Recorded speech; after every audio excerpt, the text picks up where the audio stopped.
was a very hot day in late spring, and the reason I remember this is because my parents were mulching. One chore I have come to dread after doing it for the past 7 years. I was 4 during the time my older sister Alyssa was 6.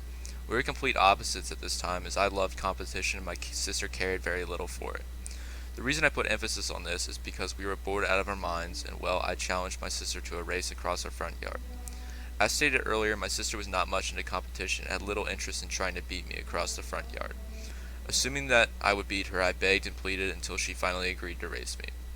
I was very happy with myself as I had complete confidence that I would beat her and in turn would feel the rush of victory once more.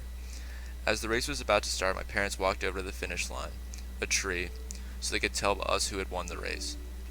To start the race, my dad clapped his hands loudly and we were off down the front yard. The confidence of mine faded, however, when I saw out of the corner of my eye that my sister had passed me and had actually won the race.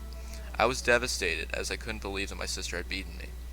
After losing like many other kids at the age of 4, I cried, but much longer than any average 4-year-old should for losing a front yard competition.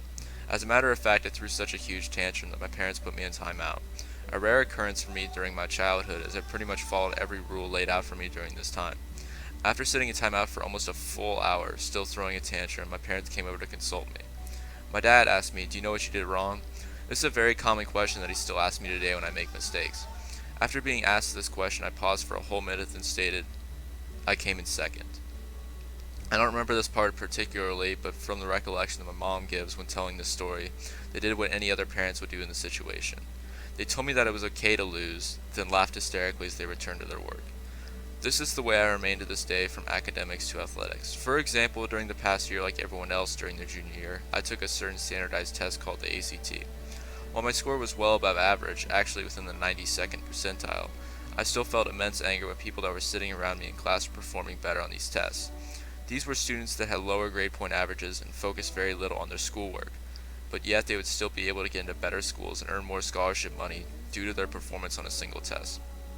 I realize now that due to this idiosyncrasy, I've spent way too much of my time comparing myself to others and in turn have missed out on many opportunities throughout my childhood. I have spent almost extreme amounts of time on homework where I could be spending time with friends or figuring out what I really like to do.